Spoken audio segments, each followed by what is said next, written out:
Saudara-saudara pendengar yang kami kasihi dimanapun Anda berada, Anda kembali bersama kami dalam acara Telaga, Tegur Sapa Gembala Keluarga. Saya Gunawan Santoso dari Lembaga Bina Keluarga Kristen, dan kali ini saya bersama Ibu Dincia Laloyan. Kami akan berbincang-bincang dengan Bapak Pendeta Dr. Paul Gunadi. Beliau adalah seorang pakar dalam bidang konseling serta dosen di Seminari Alkitab Asia Tenggara, Malang. Perbincangan kami kali ini tentang mengisi waktu bersama. Kami percaya acara ini pasti bermanfaat bagi kita sekalian, dan dari studio kami mengucapkan selamat mengikuti. Pak Paul, problem yang cukup sering dihadapi oleh pasangan adalah bukan hanya mereka bersama-sama, tetapi apa yang harus mereka kerjakan ketika mereka bersama-sama. Jadi katakan kedua-duanya punya waktu dan punya tekad untuk bersama-sama, mereka masih punya problem yang lain, yaitu mau ngapain kita ini gitu loh. Ada yang hanya diam-diam aja atau punya kesibukan masing-masing, dan itu tidak membangun kehidupan pernikahan mereka, Pak Paul. Ini poin yang bagus, Pak Gunawan, sebab memang ya pada kenyataannya itu yang sering terjadi ya. Bahwa setelah kita itu menikah, sudah rasa nyaman dengan satu sama lain, akhirnya suami di mana, istri di mana, mungkin satu rumah, tapi yang satu nonton televisi dari jam 6 sampai jam 12 malam, yang satu nanti ngurusin anak-anak, akhirnya juga nggak ada komunikasi sama sekali. Nah, itu sebabnya banyak pasangan nikah tuh setelah menikah beberapa waktu lamanya, relasi mereka sebetulnya sudah berhenti ya, nggak lagi bertumbuh. Nah, itu sebabnya tuh muncul masalah-masalah yang lain. Karena sekali lagi, relasi itu tuh mesti dibangun ya, lewat membagi waktu bersama-sama dan mengisinya dengan hal-hal yang juga positif. Kalau nggak ada itu tuh, akhirnya memang relasi itu mudah sekali nanti dirundung oleh masalah.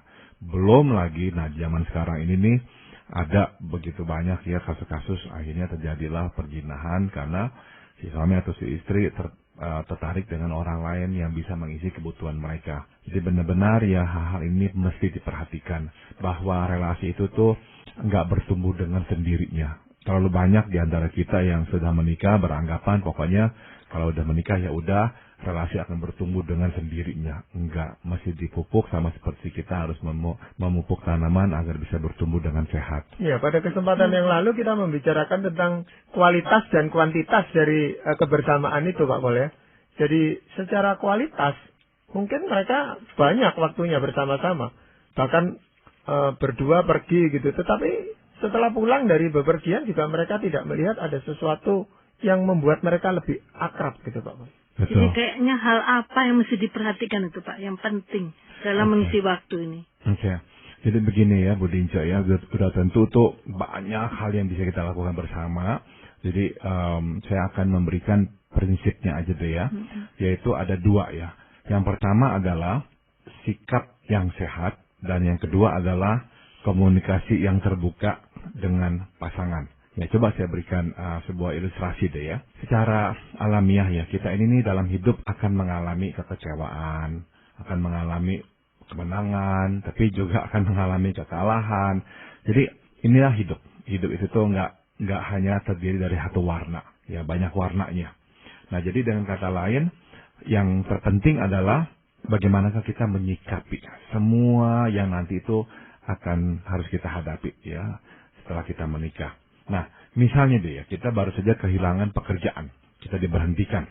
Nah, udah tentu reaksi pertama ya kita ini kecewa, dan mungkin juga ya kita marah. Nah, pada saat itu tuh sebetulnya kita tengah berhadapan dengan pilihan.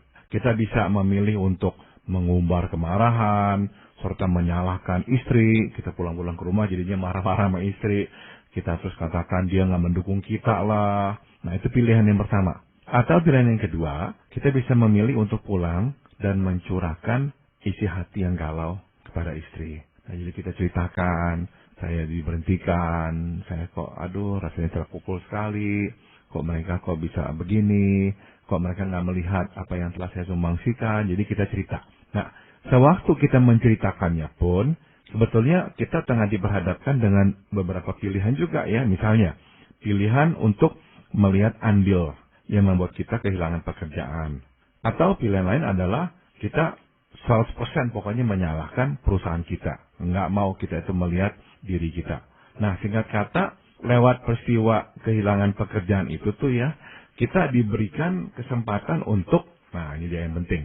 Memunculkan diri yang terbaik, yaitu menyikapinya dengan sehat dan membagi derita kita dengan pasangan secara terbuka, atau sebaliknya, kita menghadirkan diri yang terburuk, yaitu dengan cara mengumbar kemarahan serta menyalahkan semua orang di muka bumi ini. Nah, di dalam kita ini menghabiskan waktu bersama dengan pasangan, hidup bersama-sama, kita kan harus berinteraksi. Nah, sikap seperti apa yang kita berikan, yang kita tampilkan. Jadi diri seperti apa yang kita juga nantinya tuh berikan kepada pasangan kita. Nah, itu yang nanti tuh berperan sangat besar menentukan relasi kita. Jadi waktu kita bicara tentang mengisi waktu dengan cara apa. Nah, yang saya mau katakan adalah kita harus memang mengisi waktu memberikan sikap-sikap yang sehat waktu kita menghadapi hidup ini. Itu yang nanti tuh akan bisa membangun sebuah relasi. Ya. Biasanya Pak Pol ya, kalau ada suatu permasalahan yang dihadapi oleh kita atau pasangan kita, itu lebih mudah. Kita punya alasan, kita punya suatu objek untuk kita bicarakan. Tetapi kalau hal-hal itu terjadi secara rutin, kok malah lebih sulit Pak Pol menemukan sesuatu, pembicaraan atau tindakan atau apapun yang bisa menjadi suatu jalan untuk kita dekat dengan pasangan kita Pak Pol. Oke. Jadi udah tentu ya kita juga senang bahwa hal-hal yang berat itu nggak terjadi sering-sering ya. Jadi kalau terjadi sering-sering juga berat juga buat kita. Nah, udah tentu memang hidup itu tuh pada umumnya ya akan biasa, akan rutin-rutin aja. Nah, yang tadi saya maksud adalah waktu peristiwa-peristiwa itu muncul, kita memberikan sikap yang baik. Memang nggak harus tuh penderitaan seperti kita kehilangan pekerjaan. Yang saya juga tadi sebut adalah misalkan tentang kemenangan. Kita itu melakukan sesuatu dan berhasil. Nah, kita bagikan kepada pasangan kita ceritain. Atau kesedihan, kita nggak lepas dari kesedihan. Nggak harus kesedihan yang berat, yang besar-besar. Ya mungkin aja yang kecil-kecil ya. Kita misalkan ya mencoba untuk ngomong dengan anak terus salah sangka. Akhirnya malahan marah kepada kita. Aduh, kita sedih sekali, kita frustasi sekali. Nah, bagaimana kita itu menyikapi itu waktu hal itu terjadi itu? Apakah kita akan marah sama anak kita, atau kita akan berkata, udah nggak mau ketemu lagi sama kamu, atau kamu nggak usah lagi tinggal di sini atau apa? Nah, bagaimana kita menyikapinya? Nah, hal-hal yang positif yang kalau kita lakukan, terus istri atau pasangan kita melihat, nah itu tuh yang akan mengisi waktu dengan positif juga. Ya, nah di luar hal-hal itu. Sudah tentu hal-hal rutin yang biasa kita lakukan, bisa kita lakukan tetap memang juga dengan ini ya, dengan kesadaran bahwa hal-hal kecil ini nih berguna. Meskipun nggak harus memberikan dampak yang besar, tapi tetap berguna. Karena kenapa berguna? Karena seenggak-enggaknya ya, hal-hal kecil yang kita lakukan itu tuh akan tetap merekatkan kita. Misalnya, kita duduk makan bersama, ngobrol-ngobrol gitu. Belum lama ini saya di sebuah restoran lagi menunggu teman belum datang mau makan bersama. Saya melihat ada pasangan nikah umurnya mungkin udah ada 60-an ke atas ya, tua. Si suami baca koran, jadi korannya di depan muka menghalangi dia dengan si istri. Si istri nengok ke kanan ke kiri, nengok ke kanan ke kiri terus begitu sampai lama sekali. Si suami baca terus korannya. Tapi saya perhatikan akhirnya udah hampir selesai, udah makanannya akhirnya datang, baru suaminya taruh korannya baru dia makan. Istrinya ajak dia ngomong, dia jawab pelan-pelan. Nah, meskipun kita kan akan berkata, aduh apa gunanya pergi makan bersama kalau satu baca koran, satu didiemin begitu aja. Tapi tetap sedikit banyak tuh ada tuh dampaknya tuh, yaitu mereka bersama-sama. Walaupun ngomongannya akhirnya nggak gitu banyak, tapi tetap ada ngomongan. Jadi hal-hal kecil itu tuh berguna. Nah, coba saya berikan contoh, supaya kita jelas ya melihat bergunanya seperti apa. Saya kasih contoh yang kebalikannya. Bayangkan kalau misalnya kita lagi makan bersama ya dengan pasangan kita. Terus ribut soal misalnya nih, kamu kok masak kayak begini lagi nih, dari dulu kok begini aja nih. Jadi ribut. Nah, hal yang tadinya tuh begitu enak, bisa makan sama-sama, jadi nggak enak. Jadi sesuatu yang rutin, kalau dilakukan dengan baik, itu berdampak besar. Kalau nggak dilakukan dengan baik, menimbulkan pertengkaran, itu juga berdampak besar. Jadi kita anggap sebetulnya kayaknya remeh, hal-hal kecil, kita pergi jalan keluar bersama lah atau apalah. Tapi sebetulnya itu hal besar. Sebab nggak semua pasangan nikah bisa melakukan itu tuh dengan mulus. Cukup banyak yang makan, ada yang nggak mau lagi makan sama-sama, mungkin ada yang nggak mau lagi menjawab. Jadi hal-hal kecil seperti itu tuh buat sebagian pasangan menjadi amunisi untuk bertengkar. Hal kecil, misalnya si suami bertanya, kok belum selesai makanan, si istri bisa menjawab dengan perkataan yang kasar. Kamu nggak tahu, orang sibuk, kamu nggak bisa ngelihat, kamu orang mesti nanya, jadi ribut besar. Jadi sekali lagi hal-hal kecil yang kayaknya kok nggak bermakna, ternyata bermakna. Kalau nggak menimbulkan justru pertengkaran atau konflik. Gitu. Dalam hal ini kan apa yang kita bicarakan beberapa waktu yang lalu tentang kebiasaan kecil itu Pak Paul, itu yang membuat kita itu bisa menerima sikap pasangan itu. Seperti tadi Pak Paul katakan, istri itu walaupun suaminya baca koran karena dia sudah terbiasa dengan itu, dia bisa menerima dan tidak menjadi masalah. Betul. Tetapi bagi orang yang tidak terbiasa dengan itu bisa jadi masalah. Betul. Iya. Betul. Di rupanya dia udah terbiasa, dia tahu suaminya memang begitu, jadi dijamin aja, makanan datang ya korannya harus ditaruh. Korannya ditaruh, ya si istri ngomong sama si suami, saya perhatikan suami mulai jawab dah. Jadi ya mungkin si istri juga udah terima, ya nggak apa-apa gitu. Nah, justru karena nggak ada pertengkaran, nah hal yang sepele itu tuh sebetulnya menjadi sebuah perekat di antara mereka. Tapi kalau misalnya enggak, jadi pertengkaran atau gimana, ya udah dah tambah buyar, tambah nggak mau lagi bersama-sama begitu. Jadi hal apa yang lebih baik jangan dilakukan pada waktu kita mengisi kebersamaan dengan pasangan kita itu, Pak? Nah, jadi kita itu tuh mesti sadar ya bahwa waktu kita itu bersama dengan pasangan ya, hati-hati dengan yang namanya tuh berbuat sekehendak hati, Ibu. Jadi jangan sampai tuh, akhirnya saya mau jadi diri saya dah. Pokoknya saya apa adanya dah. Mulailah kita berbuat sekehendak hati ya. Kita ngomong seenaknya, nyuruh seenaknya, nggak ada lagi rasa hormat. Jadi hati-hati dengan ini ya, tindakan-tindakan yang semaunya seperti itu tuh. Jadi mesti ada ya yang namanya batas, yang namanya pagar, sehingga kita tetap bisa menghormati satu sama lain. Ya. Jadi tadi saya sudah sebut bahwa kita perlu ya mempunyai atau memberikan sikap yang sehat. Ya, sehingga itu nanti akan mengisi relasi kita juga dengan lebih baik. Nah, yang kedua yang tadi saya sebut juga adalah keterbukaan ya dengan pasangan. Kita mesti memang sering-sering ngomong, cerita-cerita gitu dengan pasangan. Nah, kita bisa cerita memang hal-hal yang kita anggap penting, tapi juga hal-hal yang kita membangun anggap, yang membangun. Jadi ceritakanlah, makin banyak terjadi komunikasi ya dengan pasangan, makin nanti itu akan bisa memperkaya. Nah, kita mesti membedakan memang diri kita dengan pasangan, Ibu Dinja. Ada orang tuh yang bisa dengan cepat ya ada apa-apa cerita gitu. Kayak istri saya, dia cepat sekali cerita. Saya enggak tuh. Saya tuh mengalami sesuatu tuh, saya perlu waktu beberapa jam untuk bisa mengutarakannya. Sebab biasanya memang saya selalu memikirkan apakah ini nanti berdampak buruk atau baik, apakah perlu apa nggak perlu. Jadi biasanya saya memang harus ngomong. Tapi setelah saya putuskan, iya saya akan ngomong, tapi saya nggak bisa langsung ngomong tuh. Biasanya saya akan tunggu lagi. Sampai waktunya tiba, saya udah rasa siap, baru saya ngomong. Nah, nggak apa-apa juga.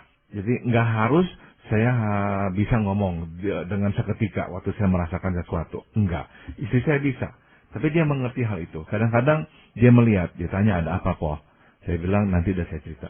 Dan dia terima hal itu. Dan nggak apa-apa. Jadi yang penting bukannya kapannya tuh, seketikanya apa enggak, bukan. Tapi yang penting adalah pada akhirnya tuh kita bisa ngomong. Nah, jadi komunikasi yang terbuka itu benar-benar tuh penting sekali dalam kita mengisi waktu itu tuh. Gimana kita mulai menahan-nahan komunikasi, nggak mau lagi ngomong, udah ada tuh waktu bersama aja, nggak ada lagi tuh. Tapi kalau berdasarkan pengalaman, gitu Pak Paul ya, jadi beberapa kali kita ngomong itu tanggapannya selalu negatif atau menyakitkan, orang akan cenderung untuk tidak ngomong Pak Paul. Iya, jadi memang ini ada macam-macam Pak Gunawan ya. Sudah tentu yang buruk adalah orang itu sengaja memang menyerang kita kembali. Itu yang buruk. Kenapa orang menyerang kita kembali? Banyak juga alasannya. Misalnya deh ya, dia merasa diserang oleh kita. Jadi ini kesempatan menyerang balik. Jadi akhirnya terjadilah pertengkaran.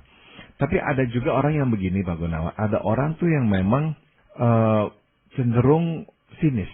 cenderung itu mengatakan hal-hal yang akhirnya itu menyakiti hati orang. Negatif. Negatif, betul sekali. Jadi ada orang tuh yang nggak bisa bergembira bersama orang lain. Nggak bisa bersukacita waktu orang bersukacita. Nggak bisa. Jadi selalu maunya negatif. Selalu mempunyai praduga bahwa ada yang nggak benar gitu. Dan kalau misalnya seseorang menghasilkan sesuatu, langsung yang disoroti adalah yang dia nggak bisa hasilkan. Yang dia itu gagal lakukan. Jadi selalu yang dia munculkan adalah yang buruk-buruk yang seperti itu. Dan ada orang yang seperti itu. Kenapa kalau ada orang seperti itu? Besar kemungkinan itulah yang diterimanya waktu dia dulu kecil. Masih kecil. Ya, jadi seringnya dikatakan kekurangan-kekurangannya. Jadi akhirnya itulah yang dia juga tuntut dari orang dan dia soroti orang lain. Jadi akhirnya ya memang nggak enak ngomong sama dia. Sangat nggak enak. Nah, apa yang harus kita lakukan kalau itu yang terjadi? Ya udah tentu kita memang harus mengkomunikasikannya kepada dia. Kita katakan terus terang bahwa mungkin kamu tadi nggak bermaksud apa-apa ngomong seperti itu. Tapi coba daya lain kali bisa nggak gunakan kata-kata yang lain. Coba ya jangan sampai ya ngomongnya terlalu tajam. Itu menyakiti hati. Nah, pelan-pelan diajarkan seperti itu. Ada orang yang akhirnya karena dia menyadari itulah masalahnya, ya dia berubah. Tapi kalau nggak mau berubah tetap ya begitu, ya udah dah dapat dipastikan akhirnya nggak terjadi lagi komunikasi. Karena ya buat apa ngomong kalau ujung-ujungnya nanti sakit hati gitu. Iya. Tapi memang mengisi waktu bersama ini ada hal-hal tertentu atau waktu-waktu tertentu yang memang perlu direncanakan, Pak Paul. Ada juga yang terjadi spontan seperti yang sehari-hari, tetapi saya melihat kebersamaan yang direncanakan itu punya makna lebih besar di dalam hidup pernikahan. Jadi misalnya kita memang merencanakan mau bepergian atau mau menyediakan waktu bersama nanti sore jam sekian. Artinya jangan terima telepon atau jangan SMS waktu itu. Kita ngomong berdua. Bagus sekali Pak Gunawan. Jadi betul sekali bahwa kita itu tuh harus melakukan ya semuanya ya dengan kreatif. Jadi ya hal-hal yang spontan, yang seketika itu kita lakukan. Tapi merencanakan pun juga harus dilakukan. Misalkan merencanakan untuk pergi berlibur. Perencanaan yang baik, ya lebih berkemungkinan menghasilkan waktu kebersamaan yang juga lebih baik. Lebih baik ya. Kalau nggak direncanakan dengan baik, yang namanya berlibur, bertamasya, berantakan. Akhirnya gontok-gontokan. Ya, jadi perencanaan itu penting. Sebelum saya pergi meninggalkan keluarga, kali ini, ya istri saya sama saya memutuskan untuk pergi nonton berdua. Kami pergi nonton. Nah, meskipun hanya singkat, nggak lama ya 2 jam udah pulang lagi. Tapi kami senang. Dan saya pun juga berkata, saya senang bisa pergi berdua. Dia pun juga berkata, senang bisa pergi berdua. Nah itu tuh waktu-waktu yang memang direncanakan. Karena kami sudah tahu kami akan berpisah untuk waktu yang lama. Jadi sebelumnya kami berpisah, yuk kami pergi berdua dulu. Jadi perencanaan itu penting. Tapi hal-hal yang juga spontan, yang bersifat seketika, itu pun juga perlu. Contoh misalnya, waktu dulu ya, saya mendengar lagu yang enak, saya kan memang senang dengan lagu-lagu seperti country music atau apa. Nah, saya suka ajak istri saya, yuk dansa yuk, di dalam rumah kami gitu. Nah, dia biasanya dulu nggak mau, malu lah apa. Terus saya bilang, yuk nggak apa-apa, sama-sama. Saya bilang, saya juga nggak bisa dansa kok, asal pokoknya ya gerak-gerak aja gitu. Nah, lama-lama dia terbiasa. Jadi kalau kami mendengar lagu yang enak, kadang-kadang saya ajak dia dansa, kadang-kadang dia yang tarik saya, dia ajak saya dansa. Nah, hal-hal yang spontan itu pun jadinya juga penting. Tapi jadinya ya intinya perlu dua-duanya. Hal-hal yang direncanakan dan juga hal-hal yang spontan. Ya, Bapak tadi menyinggung tentang menjadi diri sendiri itu di tengah-tengah kita mau mendekatkan diri. Ini seperti apa, Pak? Jadi ketika kita mau menjadi diri kita sendiri tanpa merugikan pasangan kita, itu seperti apa? Jadi maksudnya tuh ada orang ya Pak Gunawan ya yang memang susah ya, yaitu dia pokoknya mau hidup seperti dirinya, seperti apa yang dia biasa lakukan. Jadi dia nggak peduli lah. Dia mau bangun jam berapa, dia bangun jam berapa, dia mau pulang jam berapa, dia mau pulang jam berapa. Dia ngomongnya kasar, dia mau ngomong kasar, dia nggak peduli. Pasangannya berkata jangan ngomong kasar begitu dong, nggak peduli. Nah itu tuh yang membunuh kebersamaan. Sehingga akhirnya pasangan nggak mau lagi dah menghabiskan waktu bersama dengan dia. Karena ujung-ujungnya disakiti dan dikecewakan lagi dan dikecewakan lagi. Atau misalnya pergi dengan anak, sama juga, yaitu udah diberitahukan ya anak-anak ya akan lari ke sana lah, akan berbuat hal-hal yang kadang-kadang ya menjengkelkan, tapi itu kan memang bagian dari anak-anak. Nah, ada orang yang nggak bisa terima itu. Anak-anaknya harus ikuti petunjuknya dengan sempurna. Begitu anak mulai melakukan hal-hal yang nggak diharapkannya, waduh dia marah. Jadi akhirnya waktu kebersamaan itu tuh hilang. Nggak enak jadi suasananya. Kalau aja dia bisa lebih santai, anak-anak ya memang begini ya nggak apa-apa. Kan lebih enak. Jadi ya kita mesti itu ingat ya, kita nggak bisa jadi diri kita semau-maunya, sekehendak hati. Jadi kuncinya adalah apa tuh yang harus kita lakukan untuk mengisi waktu sehingga waktu itu sungguh-sungguh bermakna ya. Kita harus mengisinya dengan diri kita yang terbaik, Pak Gunawan. Benar-benarlah jadi diri yang terbaik. Jangan menjadi diri yang semau kita. Jadi berikanlah kepada pasangan diri yang terbaik itu. Dan itu menuntut pengorbanan, Pak Bos. Iya. Entah itu perasaan, entah itu waktu kita gitu. Itu pasti menuntut pengorbanan. Betul, saya berikan contoh ya, Pak Gunawan dan Ibu Dinca. Misalnya nih ya, kita itu tuh ya tahulah kita tadi ngomong tuh menyakiti hati dia gitu ya, pasangan kita. Nah, kita itu akhirnya datang kepada dia dan berkata, maaf ya, saya salah tadi ya. Nah, perkataan maaf itu tuh benar-benar tuh mengisi waktu dengan begitu baik. Karena apa? Di depannya atau setelah itu tuh mereka akan langsung cair. Hubungan mereka kembali hangat. Mereka bisa kembali berbicara. Tapi bayangkan kebalikannya. Misalkan kebalikannya adalah kita nggak mau bilang maaf. Kita pokoknya diem aja. Berarti itu tuh selama mungkin 1 minggu setelah itu ya. Udah dah. Atau mungkin selama 1 harian itu tuh nggak ada lagi komunikasi. Masing-masing jengkel. Jadi akhirnya nggak ada lagi yang kita isi waktu bersama itu. Justru kita mengisi waktu kita tuh dengan kemarahan dan kepahitan kita. Maka ya kita mestilah menjadi diri yang terbaik. Ya. Jangan ikuti diri yang buruk kita itu tuh. Berikanlah diri yang terbaik kepada pasangan. Ya, tapi kalau sudah menjadi pola di dalam kehidupan keluarga itu, walaupun kita yang tidak terbiasa melihat itu merasa ini sesuatu pola yang tidak betul gitu Pak Bol ya.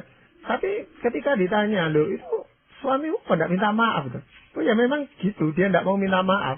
Baru nanti lain kali dia berbaik-baik sendiri ya sudah diterima saja. Lalu, karena ada gimana? yang begitu memang tidak mau, karena dia merasa diri tidak ada yang salah gitu. Ada memang begitu ya. Nah, yang penting begini nih ya, relasi itu kan dibangun di atas ya sejuta ya. Saya bilang hal-hal kecil-kecil itu tuh. Misalnya ya, banyak hal-hal lain yang baik. Ini bisa mengimbangkan kekurangannya. Sehingga meskipun si istri bisa berkata, ya suami saya itu nggak pernah meminta maaf. Tapi ya dia ingat ada 1 juta halan yang lain tentang suaminya yang baik. Itu menyeimbangkan. Relasi itu goncang atau mulailah menimbulkan masalah kalau seseorang itu mulai berasa bahwa nggak ada kok yang baiknya. Kok semuanya yang jelek-jelek tentang dirinya itu. Kok orangnya dia begini, yang begini, apa baiknya nggak ada. Nah, itu akan menggoncangkan tuh. Jadi selama masih banyak hal-hal yang baik yang lainnya, kebanyakan orang akan berusaha untuk menerima. Kebanyakan. Kalau orang yang memang sehat ya. Kalau orang yang memang nggak sehat, nggak bisa terima. Pokoknya semua harus sesuai dengan keinginan dia. Ya Pak, kebersamaan itu kan menjadi suatu kebutuhan Pak Pol ya. Dan ini kebutuhan emosional. Kebutuhan emosional ini kan terus meningkat gitu Pak Pol ya.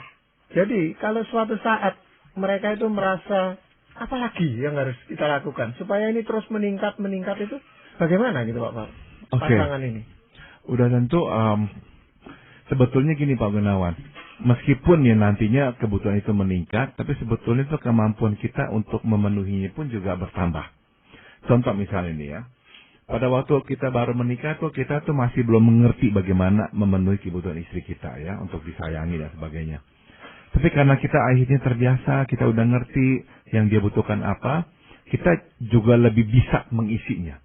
Sehingga meskipun sebetulnya kebutuhan itu tuh karena makin bergantung ya juga makin membesar, tapi sedikit banyak tuh kita lebih mampu juga mengisinya kok.